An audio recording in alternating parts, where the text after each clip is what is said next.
What happens when Prince Harry walks into one of the most unpredictable talk show environments on television, expecting a carefully controlled conversation, only to find himself sitting across from a comedian known for saying the things everyone else is afraid to say? The studio lights are already burning brightly, the cameras are rolling, and somewhere beyond the stage, hundreds of people are waiting for the first uncomfortable moment. But this is not a real broadcast or a confirmed confrontation. This is a fictionalized dramatic reenactment inspired by the public personas and comedy styles associated with the people involved. The atmosphere inside the studio feels strangely electric. Warm amber lights wash across the audience while the polished stage reflects every movement of the cameras. The familiar Graham Norton Show energy is there, the laughter, the celebrity guests, the glasses on the table, but tonight, beneath the smiles, there is something different. Something heavier. Prince Harry sits among the guests, shoulders relaxed, occasionally offering a small smile toward the audience.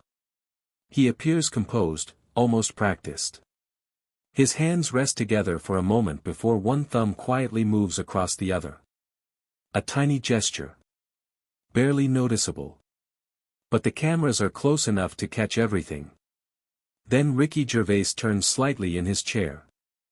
There is no dramatic music. No warning.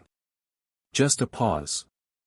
Gervais looks across the studio with that unmistakable expression, the half-smile that suggests he has already thought of the joke but is deciding whether he should actually say it. The audience begins to anticipate something. Graham Norton notices it too. He leans forward slightly, glancing between the two men. "Ricky," he says with a grin, "you've been very quiet." A ripple of laughter moves through the room. Gervais slowly raises his eyebrows. "I've been listening." Another laugh. Harry smiles politely. But Gervais doesn't immediately look away. That is when the atmosphere changes. It is subtle at first. The kind of shift that viewers might not even notice until they feel it. The audience is laughing, but some people are watching Harry instead of Gervais. Harry's smile remains in place, yet his eyes narrow for a fraction of a second. Gervais finally speaks. "You know what I find fascinating?" Harry turns toward him. "What?" Gervais pauses. "The extraordinary amount of effort famous people put into explaining how normal they are." The audience erupts. Harry laughs too, but his laugh is shorter than everyone else's. Graham Norton throws his head back. "Oh, we're starting early tonight." The cameras cut rapidly between the guests. One celebrity covers their mouth. Another leans backward in anticipation. Harry keeps smiling, but his posture has changed. His shoulders are now slightly more rigid. Gervais notices. Of course he notices. That is the thing about a comedian like him. The joke isn't always in the words. Sometimes it is in the silence afterward. He leans forward. "I'm not saying you're not normal," he says. Harry nods. "I'm just saying," Gervais stops. The entire audience waits. Most normal people don't have meetings about how normal they are. The room explodes. Even Graham struggles to regain control. Harry laughs, shaking his head. "That's a good one." "Thank you," Gervais replies instantly. Another wave of laughter. For a moment, everything feels harmless. Just comedy. Just television.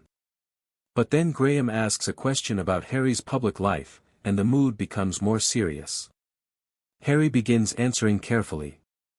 He talks about pressure, public attention, privacy, and the difficulty of living under constant scrutiny. His voice is measured. His expression becomes thoughtful. Gervais listens without interrupting. That almost makes it more uncomfortable. Harry finishes his point. There is applause. Gervais looks down at his glass. Then back up. "You know," he says quietly, "I actually agree with some of that." Harry looks surprised. The audience settles. Gervais continues. "Being famous must be exhausting." Harry nods. "But there's one problem. The smile disappears from Gervais's face. Harry waits. What problem? Gervais looks directly at him. When you spend years telling everyone how much you hate attention, he pauses. And then keep appearing everywhere to talk about how much you hate attention, the audience begins laughing before he even finishes. Harry's smile freezes for a moment. Graham looks toward the audience, almost as if asking them to calm down. But Gervais isn't finished. Eventually, he says, people stop wondering whether you hate attention. He leans back. They start wondering whether you just hate the wrong kind of attention. Silence. Not complete silence. But enough. The laughter comes several seconds later, weaker and more uncertain. Harry looks down briefly. His jaw tightens. Then he looks back up. For the first time tonight, the smile is gone. Graham Norton senses the shift immediately. He raises a hand. Okay, but Gervais turns toward Harry. Harry meets his eyes. Neither man speaks. The cameras remain fixed on them. The audience is suddenly completely still. And then Harry says quietly, "Is that what you really think?" Gervais doesn't answer immediately. He simply watches him. A second passes. Then another. Finally, Gervais smiles. Not yet. The audience gasps. Graham's eyes widen. Harry leans forward. What does that mean? Gervais picks up his glass, takes a slow sip, and calmly places it back on the table. It means, he says, I haven't asked you the question yet. The studio falls silent. Harry's expression changes. And somewhere behind the cameras, a producer realizes that the conversation has just moved into territory nobody expected.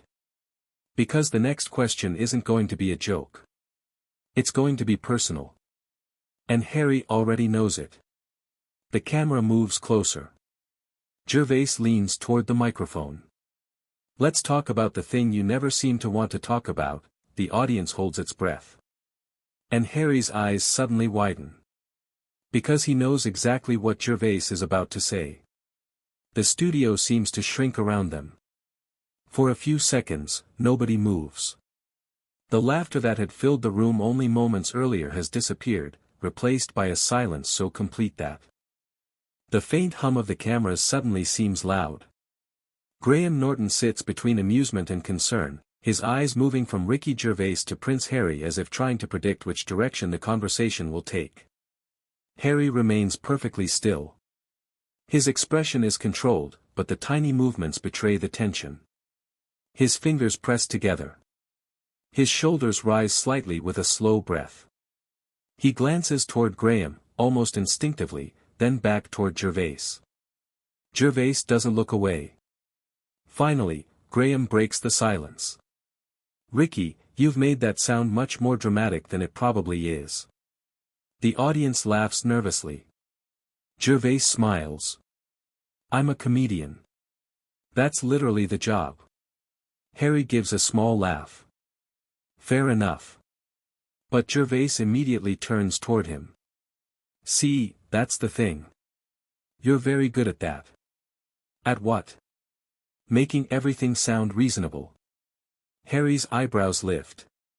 Gervais continues, his voice calm rather than aggressive. You answer a difficult question with a careful sentence. You acknowledge the criticism. You explain the pressure. You talk about wanting privacy. And somehow, by the end, everyone is discussing the explanation instead of the original question. The audience becomes quiet again. Harry leans back. I don't think that's fair. Maybe not. Gervais shrugs. But television isn't about fairness. Graham interrupts with a grin. That may be the most honest thing you've said tonight. The audience laughs. Harry smiles, but only briefly. He looks directly at Gervais. So what's your question? Gervais waits. Then he asks it. If privacy matters so much to you, why keep explaining your private life in public? The reaction is immediate. A wave of noise moves through the studio. Some people laugh. Others simply stare. Graham's mouth opens slightly before he looks toward the audience. Harry takes a breath. Because sometimes you have to explain yourself. Gervais nods. Absolutely. Harry continues. When people constantly talk about you, sometimes you have to tell your own side.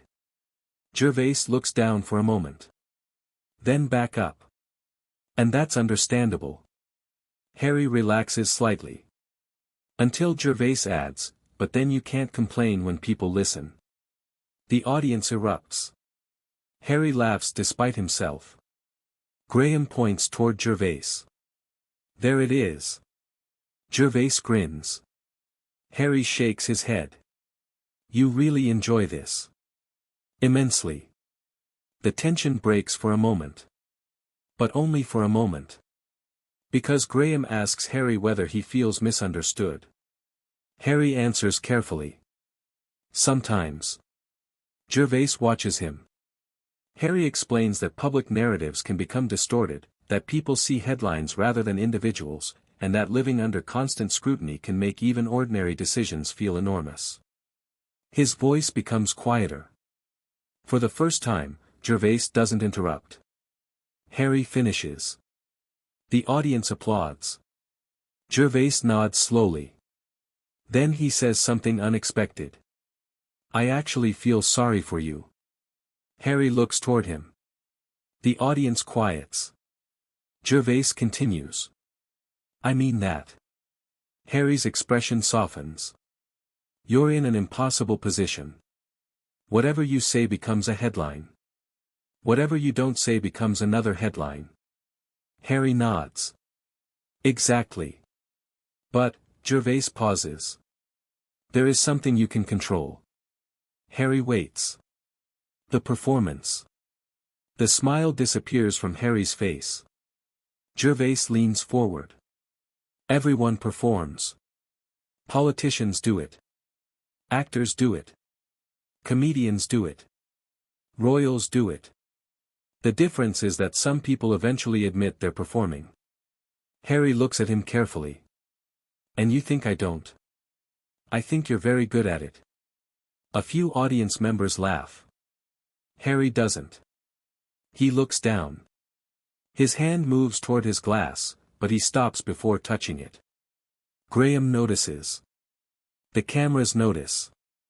Everyone notices. Harry finally says, You don't know me. Gervais nods. No. I don't. That answer seems to catch Harry off guard. Gervais continues. And that's exactly why I'm not pretending I do. A strange silence follows. The comedian's tone becomes less mocking. I'm talking about what you show us. Harry looks toward the audience. For a moment, there is no celebrity persona, no polished interview answer, no carefully constructed smile. Just a man sitting beneath studio lights while hundreds of people wait to see what happens next. Graham attempts to move the conversation toward another topic. Let's talk about something happier. The audience laughs. But Harry suddenly speaks. No. It's okay. Graham looks at him. Harry turns toward Gervais. Ask the question. Gervais raises an eyebrow. Are you sure? Yes. Another pause. Gervais leans closer. Then here's the question. He stops. The room goes silent again. If you could go back before everything changed, Harry's face becomes serious. Would you make the same choices? Nobody laughs. Harry stares at him. The question lands differently. Not like a joke.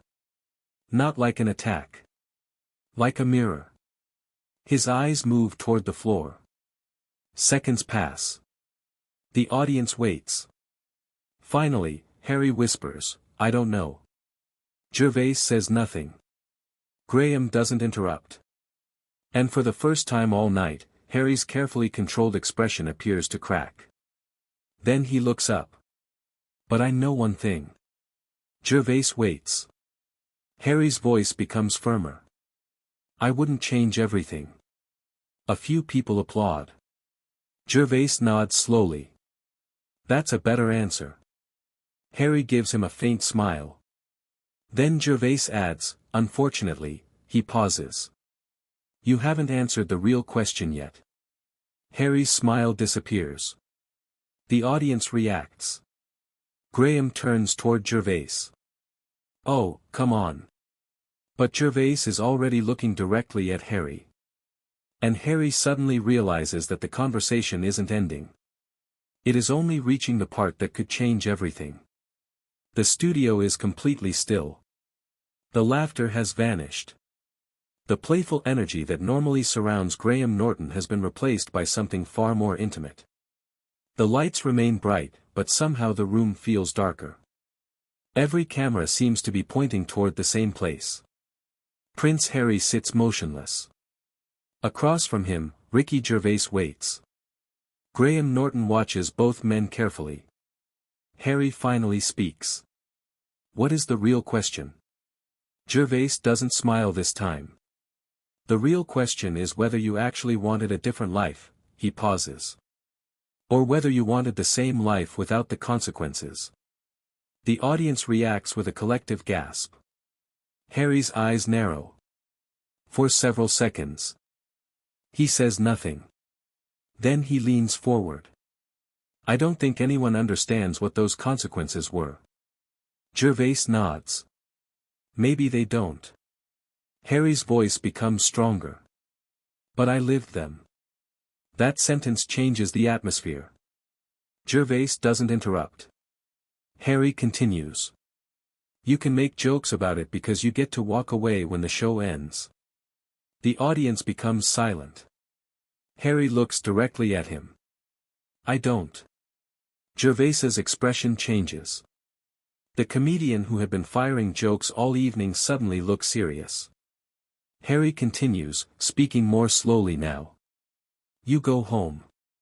You turn off the cameras. You write another joke. Tomorrow is another day. He pauses. For some people, it isn't that simple. Gervais looks down. For perhaps the first time that evening, he appears genuinely affected. Graham quietly says, that's a fair point. Harry sits back. The tension remains, but something has changed. Gervais takes a breath. Then he nods. You're right. The audience reacts. Harry looks surprised. Gervais continues. I can joke about the machine because I'm outside it. He looks toward Harry. You were born inside it. Silence. That sentence lands harder than any punchline. Harry's expression softens. Gervais leans back. But here's where I disagree with you. Harry waits. You can't spend years telling people the machine is destroying your life and then become part of the machine that sells the story. The audience murmurs. Harry looks down. Gervais isn't shouting. That makes the words more powerful. You don't have to answer every question, he says. You don't have to explain every decision. You don't have to convince everyone. Harry slowly raises his eyes. But once you turn your own pain into public material, Gervais continues, you lose the ability to decide exactly how people react to it. Harry remains silent. Graham watches the exchange. Then Harry says quietly, maybe. Gervais smiles faintly. That's the first honest answer you've given me. The audience laughs softly. Harry actually laughs too. The tension finally breaks. Graham exhales dramatically. Thank God. I thought I was going to have to separate you two. The audience erupts. Gervais raises his hands. I haven't done anything. Harry shakes his head, smiling. You've done plenty. Gervais laughs. For a moment, they look less like opponents and more like two people who have finally reached an understanding. Graham looks toward Harry. So, after all that, do you regret coming on? Harry pauses. The audience waits. He looks at Gervais. Then at Graham. No, Graham smiles. Really? Harry nods. No. Because sometimes the conversation you don't want to have is the one you probably need to have. The audience applauds. Gervais slowly nods. That, he says, I agree with. The applause grows louder. Harry smiles. Then Gervais adds one final line. But next time, he pauses. Bring a comedian. The entire studio explodes with laughter. Harry covers his face with one hand. Graham nearly falls back in his chair. The audience is on its feet. Harry finally looks up and laughs. You really couldn't resist, could you? Gervais grins. Absolutely not. The cameras pull back. The bright studio lights reflect across the stage as the applause continues. What began as a seemingly ordinary celebrity conversation has transformed into something much more complicated, a clash of humor, public image, vulnerability, and the uncomfortable question of where privacy ends once a personal story becomes public entertainment. And perhaps that is why moments like this stay with audiences. Not because someone necessarily won. Not because one person destroyed another. But because, beneath the jokes and applause, both sides were forced to confront something uncomfortable. Fame gives people a microphone. But it doesn't give them control over what everyone hears. The camera slowly moves toward Graham as he smiles at the audience. And on that note, he says, we're going to take a break. The audience laughs again. The music rises. The lights soften. Harry and Gervais exchange one final glance. This time, there is no hostility in it. Just a strange mixture of amusement and respect. The screen fades toward black. And the final thought remains hanging in the air, sometimes the most explosive moments aren't created by shouting. Sometimes they're created by one question, followed by a silence nobody knows how to fill. If you enjoyed this dramatic fictional reenactment, make sure to like the video, subscribe to the channel, share it with your friends, and turn on notifications so you don't miss the next story.